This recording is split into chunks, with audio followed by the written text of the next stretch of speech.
So I thought it'd be good to bust something out for Halloween this year. Because if you're going to be making game reviews on YouTube, no one's going to take you serious till you make a Halloween themed video, right? That's right. And here's a Halloween themed game that no one talks about. Ghoul School. Who the fuck are you? I don't know, it's Halloween, just go with it. Okay, you want to help out with the review? Suppose it's better than the cat. Okay then, now I'm really surprised that no one talks about this game, and it hasn't been reviewed by a more popular or bigger YouTube game reviewer. I mean, it's just asking for it. Between all the other quote-unquote horror games on the NES, it seems they've all been covered, from the LJN games to Monster Party and even the Amazing Sweet Home. I'm surprised this one's really slipped through the cracks. But that's probably a good thing, as it's an epic failure of a game that doesn't really need any light shined on it. Generally, games like this that no one knows about should usually stay that way. Yeah, maybe, but to be fair, it does have its heart in the right place. It's just poorly executed. And there's some cool ideas. In fact, I'm sure if I wanted to, I can edit up some sort of montage to make this game look like the most badass, fucking scariest horror NES game ever. Why don't you do that then, bitch?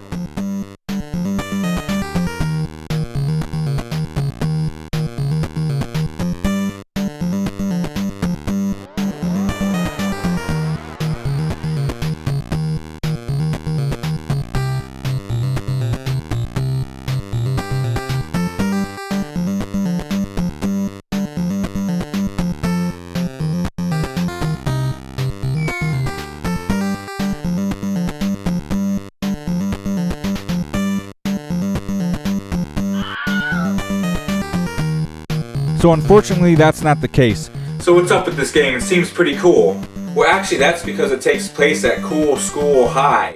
Despite taking place at Ghoul School High, there's nothing cool school about this game, even if you're high. Now it's crazy, but there's a full 7-page story comic in this game that goes into quite a bit of backstory.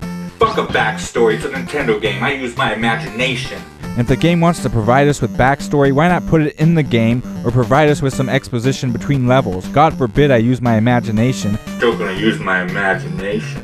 So all you need to know is you play as the unconventional moose-haired punk named Spike. So you're trapped in Cool High on Halloween, and you need to take out a bunch of ghouls, I guess, and save your love interest, Samantha Pom Pom, who according to the manual wouldn't go with you to the Halloween dance because she thinks you're a punk ass, and she's going with Frank.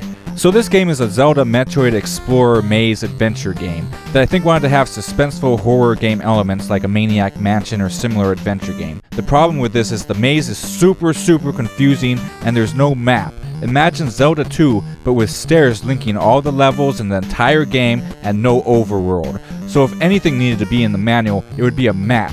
I mean, the only thing that keeps this from being 100% broken and completely unplayable, at least from a navigation standpoint, is they do have a little thing up here on the HUD that tells you what room you're in. So you have to keep your eyes on this and try to make little mental notes of where you've been, as you'll get to a point where you can't proceed till you find an item that lets you pass, and there's a lot of backtracking, fetch questing in this game.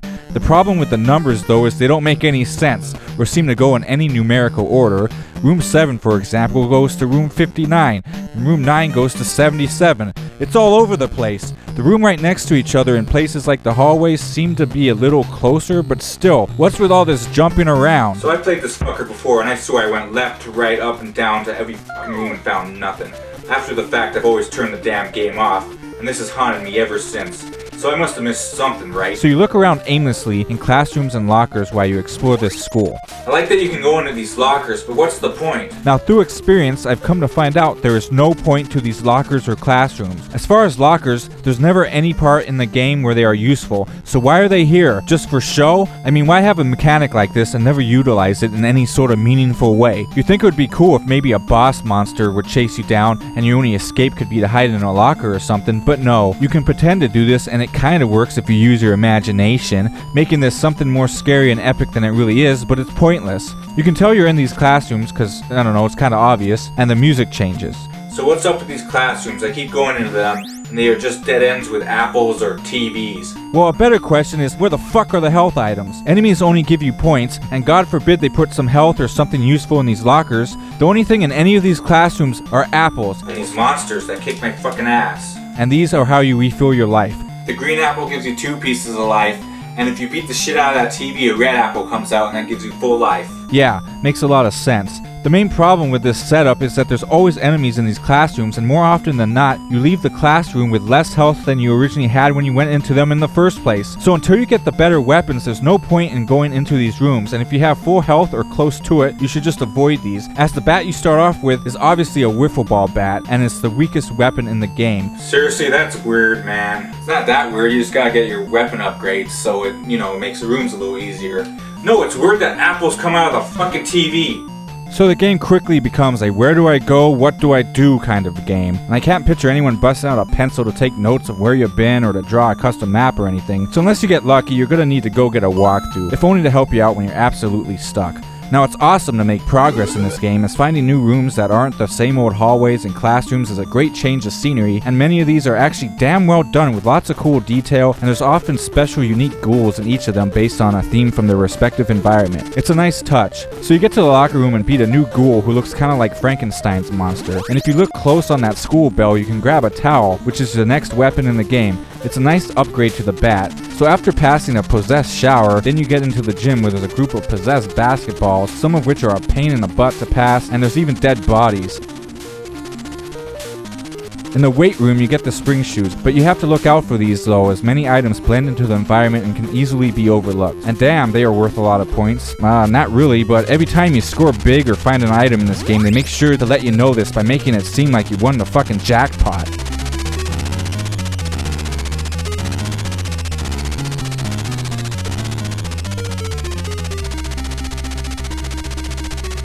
Seriously, it goes on and on and on and on. So you get another weapon called the Deweytron. Silly name for a gun, but I can't wait to check it out. Now the hit detection, well, I'm not gonna say it's off, but damn, you gotta be pretty exact and accurate to hit these mofos. Maybe the spring shoes aren't working in my favor. Damn. Bats just don't want to be killed, so just avoid them. Guess you just gotta shoot it right up its butt. Now that I have the spring shoes, I can backtrack and jump over boxes of crates and move on to more rooms. Now it's nice to have a gun, but Jesus, this thing is worse than the towel. It takes a million fucking hits to kill some of these guys. So the next weapon you find soon thereafter is the Spinal Zap, which isn't a projectile, but at least it's sweet as you can take out common enemies with a single hit. Next I need these suction cup shoes so I can walk upside down and avoid spiked floors, and in some places avoid enemies that are pretty much one-hit kills. So you have to go to the auto shop to find it, and it's full of grease monkeys. Ha ha ha ha, grease monkeys. And yeah, that's what the manual calls them too. Up to now I've avoided complaining about this, but here it becomes apparent that not having the ability to duck is kind of a problem. Seriously, what kind of shit is this? I mean, Zelda and Mario can duck, but this game's too good for that, I guess. So you have to find a weapon that later shoots in an arc if you want to take out these lower level enemies. But whatever, that's fine, that's cool. So you get to this room where the Westminster Quarters is playing, and I get the feeling I shouldn't be here, and what the fuck? This guy wrecks you in one hit. I fought this enemy before, but I guess this one's stronger, so I don't know. Any room where the Westminster Quarters is playing, you might not want to be in, so I don't want to be in here, I guess. Ah, run away, run away! Better stay out of there. Damn bats! Are you seriously right now? Guess the spring shoes make me too tall. Ah! These damn bats! They keep knocking me back into that room! Oh my god. Okay, I take it back. The hit detection in this game sucks. In all fairness, the bats do very little damage, but damn, they are annoying. Ah! I'm not making this shit up. Oh my god. So again, another very nicely detailed area. I'm being serious, you can tell what everything is. For the NES, that's a nicely detailed bookshelf, and that's a nice looking patch bay. And holy shit, it's Death. Can I kill Death? Well, yeah, I can, and now I have his scythe. Now here I'm glad I have a walkthrough, because even though there's a fair amount of stuff I like about this game finally coming my way, now comes another big fuck this game in the form that this game is now throwing cryptic shit into the mix. Now I know we all love our cryptic shit in Nintendo games, so that room with the one-hit Frankenstein from earlier that was playing the same song, well, for whatever reason, to get this song to stop, you have to break the clock in this room. Now I thought this was just animated for presentation's sake, but no. Now if that wasn't cryptic enough, turns out it won't break with any of my new weapons. So you have to bust out that shitty bat again in order to break it, and then you have to hit it perfectly. Jesus. Now, if you're gonna have cryptic shit in a game, let's not do it once. No, you have to have a few more just for continuity's sake. So there's this elevator, right, that you can't go into, but it mocks you every time you go past it. You see it on every fucking floor, and it just mocks you like, "Yeah, bitch, I know you wish you could ride me so you wouldn't have to keep backtracking and using all these stairs. But no, you can't see I'm out of service to you. But I'm sure I'll see you around on the other floors, you punk ass. Take a number, bitch, as I'm busy with bitches in here getting it on, fool. Know what I mean?" fuck you, elevator. So you finally get the elevator up and running, but there's really no need to even use it at this point, as you've been everywhere you need to go and most likely gotten all the items you need. So what's the point? Well, you need to get to the roof, so how do you get to the roof? There's only 4 floors. Well, no, there's not. After you select the 4th floor, you have to keep pressing the up button until the elevator breaks, I guess, so you can gain access to the roof. Now, while this is not the most cryptic thing ever in a video game, I still think this could pass over many people's heads. I mean, how often are you in an elevator that says, "Hey, there's 4 floors, where would you like to go?" It's not something you usually argue with, but here you gotta say, "Hey, you bastard, I know you're hiding another floor from me. Take me to the roof, goddammit. I'm not getting stuck in this game with nowhere to go anymore, you bitch." So that basically covers all the cryptic stuff, but overall this game doesn't do a good job explaining certain things to you. As this is an open-ended adventure game in the vein of Zelda 2 or Simon's Quest, you think they could have taken just a few more hints from those games to explain a few more things. Like, for example, in Zelda 2 or Simon's Quest there's boxes that can give you information or clues, but this is absent in this game, so when you get weapons like the embalming fluid, you don't realize that besides its obvious function as a weapon, they also have other functions like taking out certain enemies exclusively. So in the kitchen there's like this ghoul stew cooking, and it's a pain in the ass to avoid, so I used the suction cup shoes to avoid it, but turns out the embalming fluid makes them docile. Same with these guys, so that would have been maybe nice to be filled in on. I mean, I know this is old school NES, and often figuring shit out on your own is the name of the game, but it never hurts to have clues. Another example is on your way to the music room to get the embalming fluid, there's a new ghoul outside of the room. Now from experience in this game, your first reaction is to shoot first, ask questions later. Sorry guy, well one hit and he disappears and his mop and bucket goes possessed and crazy. This super fast poltergeist is now out for blood and it's one hit death kill. So now that I know this, I avoided him with the shoes. The guy still kinda creeps me out though. Hey buddy, why are you following me? I'm tending to my own business, why don't you go do your job and pretend I'm not here, huh? Go mop something. So on my way back I run into this guy again and I'm like, oh shit, I'm about to die. Run away! Run away! But wait, he doesn't hurt you? There's a friendly guy in this game? Aw, poor guy, I'm sorry I shot you. You were just doing your job, but this game doesn't tell me this shit. I had no reason to expect otherwise. They don't give you any clues in this game. I really wish they could have mentioned it, even if it was in riddles. So I'm sincerely sorry, fellow. Here, have a hamburger. Ah! And yes, one of the most powerful weapons in the game is hamburgers. How you have an endless supply of these, I don't know, but I guess it's true what they say. These things will kill you, but if you're aliens, it's doubly so. But wait, these aren't aliens, they are ghouls, right? Now wait a minute, they do look like something eerily similar to another game. Another NES game series that sold a shit ton of games based off its license, featured another spiky-haired punk who couldn't duck, had shitty weapons, and the same hard to describe but shitty controls. And these same aliens? In fact, replace this character with the series' main character that I'm thinking of, and this game could have been repackaged as another Simpsons game. That's right, it's like those terrible Simpsons games that came out on the NES. Don't believe me? Well, look at these guys. Are they not more realized versions of the Space Mutants? Even these little guys. And the basketballs feel and act just like those fucking jumping aliens in that damn Simpsons game. Coincidence? I don't think so. I mean, who made this? Well, lo and behold, these games were both developed by Imagineering, and if you look at the credits, you see a few of the same main heads responsible for these games are the same. Unfucking believable. Holy shit!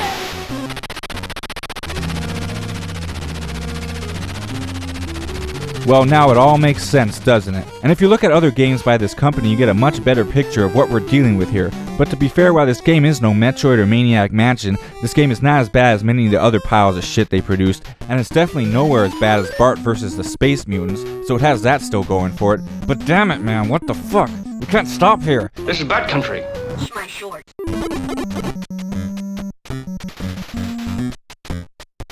So once you're on the roof, you're essentially at the back end of the game. And yeah, I'm going to try to stop complaining and try to finish this bitch up real quick. But I just game overed. So basically when you game over, you get to keep all your items, essentially giving you infinite continues, but you start back at the beginning of the game, Fester's Quest style, and now have to backtrack to wherever it was you left off. hopefully you remember the way. So while the game's definitely beatable in this regard, not having checkpoints is balls. And there's no passwords in this game or battery backup save. So with a walkthrough, this game is beatable somewhat quickly, but playing on your own is basically impossible, as having no way of continuing where you left off, especially in a non-linear adventure game. This makes no fucking sense whatsoever. I mean, back in the day, no one would beat Simon's Quest or a Zelda game in one sitting, and sure, it's not quite as big as a Zelda or a Metroid in scope, but it's way bigger than Maniac Mansion, which had a battery backup save, and according to one source, this game has like 198 rooms, but another source says it's over 200. I don't really give a shit. At the end, it's all an illusion. I mean, look at this. Towards the very end of the game, you get access to the other side of this heap of bodies, which is essentially right next to the beginning of the game. So it's one of those games that when you're very close to the end of the game, you realize all this traveling and figuring shit out has led you back to what is essentially the very beginning of the game, and now you're just on the other side of that impossible to pass object. That's some Blair Witch bullshit right there. It's not the same log. It's not the same log. So thankfully by this point I have elevator access and all the items needed, so starting back at the beginning is not too much of an issue outside of the backtracking part, and while 5 lives does seem more than fair, I still can't believe there's no 1-up, so game overing is inevitable, not just due to the shitty hit detection anymore, but now towards the end of the game starts throwing traps, dead ends, and cheap deaths into the mix. Derp, derp, derp, what's in this room? Oh, shit. Better remember not to go into that room. What the fuck? So you deal with the bullshit on the roof, and now you're in the air duct system. Now why the fuck is this such a long path? It's crazy. Could they make it any bigger or longer? Line up all the shits I've taken this year. No, in my entire life, and I don't think they would be the length of this fucking room. I love backtracking through this shit. It's fucking great. So now you're in this room and it's a maze. Well, the whole game is a maze, but now you got a maze within a maze. If you're extremely lucky or some sort of genius who can figure this shit out on your own, you get the best and final weapon in the game. But it's not mandatory in any shape, way, or form, so fuck it, just get through this shit. Now, at the last part of the game, notice the music. It's Bach, Toccata, and Fugue in D minor. Wow, this has got to be the most popular piece of music in gaming back in the day. In fact, the last game I reviewed, Gyres, featured a remix of this tune as its main theme, and you'd hear it all the time back in the day on old computer games and such. Just seems out of the blue that it appears so far into the game, but whatever, it's a good tune. Though this is a pretty bare bones rendition of it.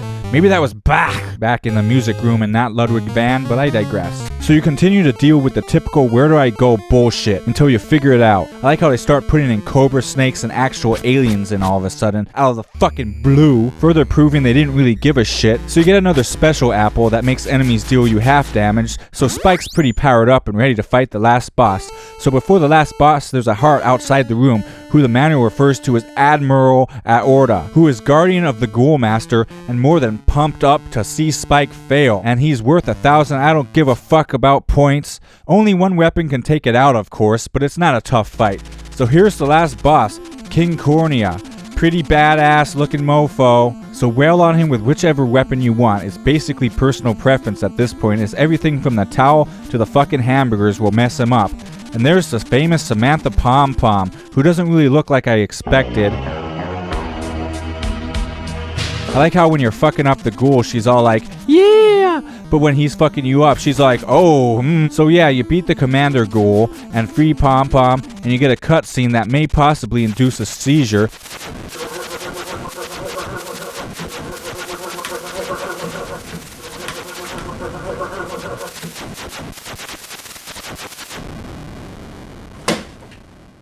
And you see all the ghouls pissing off towards the heavens. So Spike's like, yeah, I just saved your ass. Gotta get with me now, huh? We're going steady now. Let me put my hand near your butt.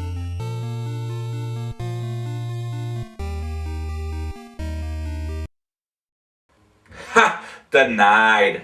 Unbelievable, she still thinks you're a punk ass, and according to the manual story, she has good reason to too, because this whole thing is your fucking fault, as you're a sick grave-digging fuck who had to dig up and bring some psychedelic glowing skulls to school to show and tell in your anatomy class, causing this whole fiasco in the first place. So, Spike, kill yourself, Spike, do it, you emo fuck, you'll get no redemption here. And that's Ghoul School for the Nintendo Entertainment System.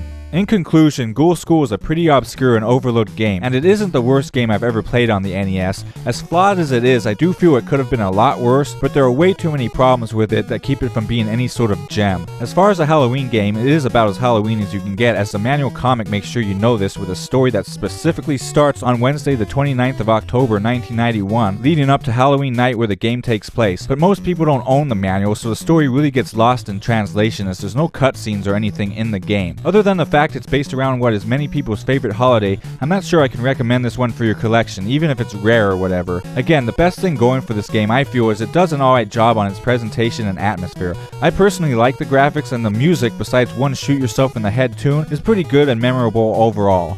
The character Spike, who looks like your stereotypical punk from the 80s, is also pretty unique. Fuck you, asshole! And the sheer amount of weapons and items are also an interesting feature, but the gameplay is pretty lame with terrible hit detection, and I didn't get into this, but if you play this game, a turbo button is mandatory. It makes the game much easier to play. Overall, they overlooked a few really simple things that could have improved the game overall, and this game is just too big and confusing. In the end, it is what it is. An ambitious game that started off with its heart in the right place, but at some point, due to maybe time or budget constraints, something got fucked up and compromises were made, and the end product suffers for it, which is a shame as it is a very unique game for the NES. Thanks for watching. Have a happy Halloween.